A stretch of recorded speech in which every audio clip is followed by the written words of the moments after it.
कामिनी और अहम की शादी हो गई और एकता और बुलबुल चली गई। घर से बाहर राध्या और प्रथम के रिश्ते में मिलन आया, लेकिन फिर से हुई दूरियां राध्या मान नहीं बन सकती है। प्रथम और राध्या एक ही कमरे में रहेंगे, लेकिन अजनबी की तरह।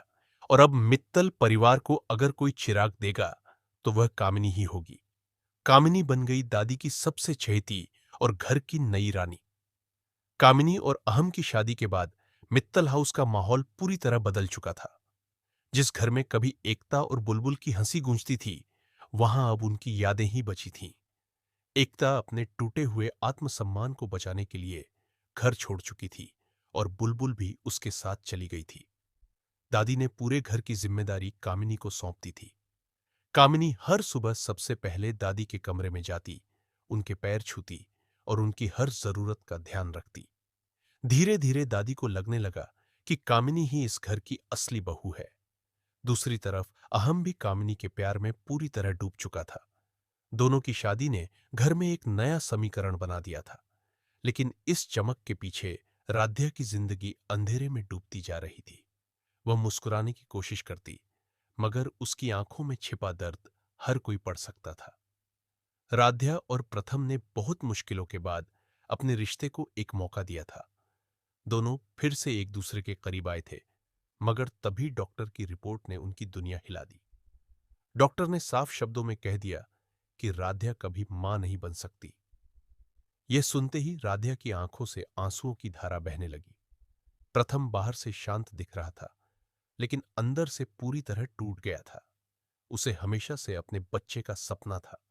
उसने कभी नहीं सोचा था कि उसकी जिंदगी में ऐसा मोड़ आएगा। उस दिन अस्पताल से लौटते समय दोनों एक ही कार में बैठे थे, मगर उनके बीच इतनी खामोशी थी जैसे दो अजनबी सफर कर रहे हों। घर पहुंचकर राध्या ने खुद को कमरे में बंद कर लिया और पूरी रात रोती रही। अगले कुछ दिनों में प्रथम का व्यवहार पूरी तरह बदल गया। वह राध्या से पहले की तरह बात नहीं करता था। वह देर रात तक काम में डूबा रहता और घर आने के बाद भी उससे नजरें चुराता। राध्या हर बार बातचीत शुरू करने की कोशिश करती, मगर प्रथम केवल औपचारिक जवाब देकर चुप हो जाता। एक ही कमरे में रहने के बावजूद दोनों के बीच दूरियां बढ़ती जा रही थीं। बिस्तर भी अब दो हिस्सों में बंट चुका था। एक तरफ राध्या सोती और दूसरी तरफ प्रथम। कमरे में मौजूद खामोशी किसी तूफान से कम नहीं थी। राध्या को महसूस होने लगा कि वह केवल इस घर की बहू है, प्रथम की पत्नी नहीं। इसी बीच दादी का झुकाव कामिनी की तरफ और बढ़ गया। उन्हें लगता था कि कामिनी ही इस घर को आगे बढ़ाएगी। हर पूजा में, हर पारिवारिक फैसले में अब कामिनी को सबसे आगे रखा जाने लगा। जब भी कोई रिश्तेदार घर आता, दादी गर्व से कहती कि यही बहू एक दिन मित्तल परिवार को वारिस देगी। यह सुनकर राध्या का दिल टूट जाता। उसे लगता जैसे हर शब्द उसके जख्मों पर नमक छिड़क रहा हो। कामिनी बाहर से विनम्र दिखती थी, मगर अंदर ही अंदर उसे यह विशेष सम्मान बहुत अच्छा लग रहा था। वह धीरे धीरे पूरे घर पर अपना प्रभाव बढ़ाने लगी। एक दिन घर में पुरानी साड़ियों को लेकर बड़ा हंगामा खड़ा हो गया। दादी को पता चला कि एकता ने चुपचाप अपना कारोबार शुरू किया था और यह बात पूरे परिवार से छिपाई गई थी। घर में साड़ियों के बक्से मिलने के बाद दादी का गुस्सा फूट पड़ा। यह घटनाक्रम उसी रहस्य से जुड़ा था जिसमें साड़ी गायब होने, स्टोर रूम में साड़ियों के मिलने और एकता के कारोबार का खुलासा होने से परिवार में तनाव फैल गया था। राध्या ने उस समय भी सबको समझाने की कोशिश की, लेकिन किसी ने उसकी बात नहीं सुनी। उल्टा उस पर ही आरोप लगने लगे। उस दिन के बाद से राध्या को महसूस होने लगा कि इस घर में उसकी आवाज की कोई कीमत नहीं रह गई। कामिनी ने इस मौके का पूरा फायदा उठाया। वह हर विवाद में खुद को समझदार और त्यागी साबित करती। दादी को लगता कि कामिनी हमेशा परिवार को जोड़ने की कोशिश करती है। धीरे धीरे दादी ने घर की चाबियां भी उसे सौंप दी। उर्मी, कविता और बाकी सदस्य भी अब कामिनी की तारीफ करने लगे। राध्या को ऐसा महसूस होता जैसे वह अपने ही घर में मेहमान बन गई हो। कभी जो लोग उससे सलाह लेते थे, अब वे कामिनी की राय पूछते थे।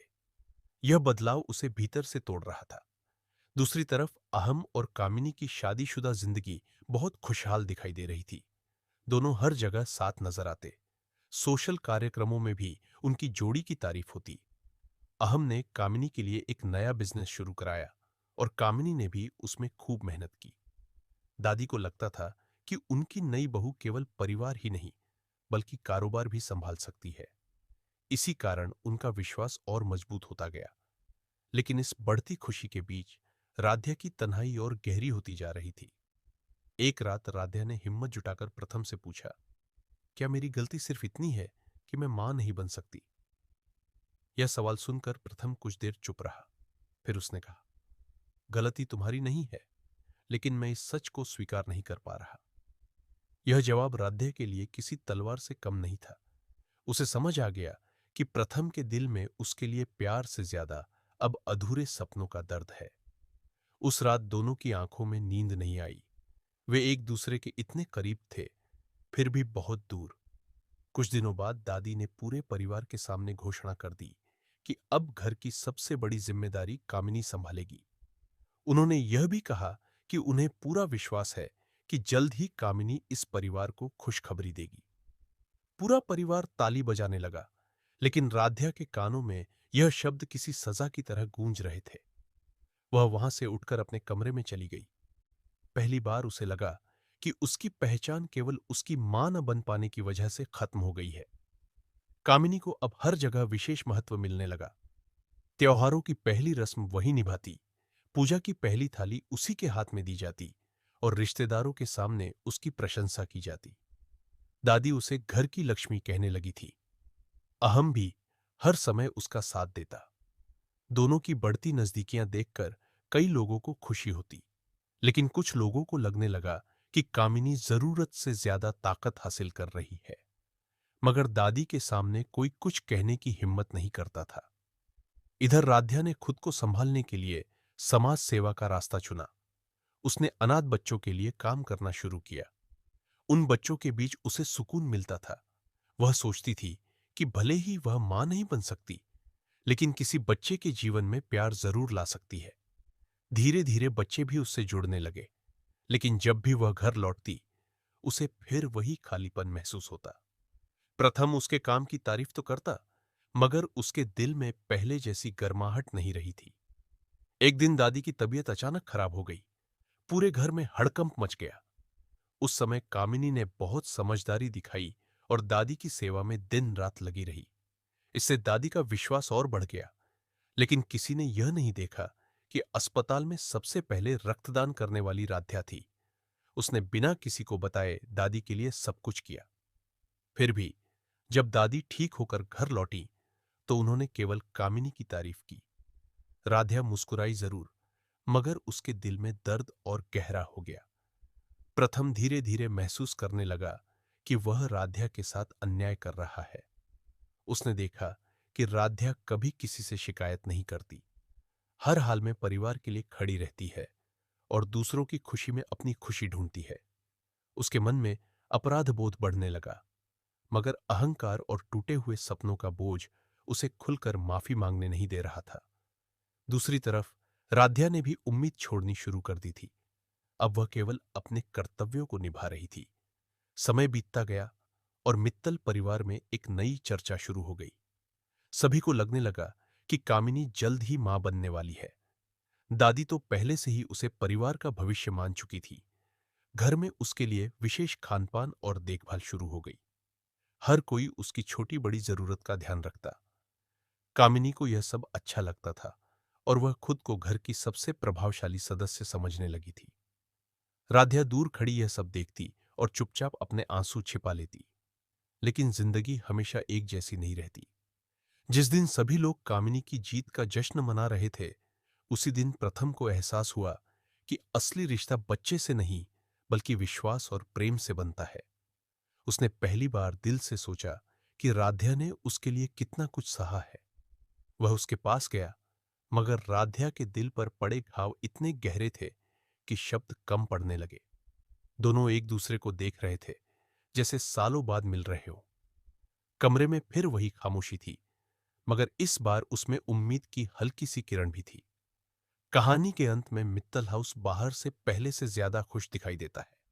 कामिनी दादी की चहेती और घर की रानी बन चुकी है।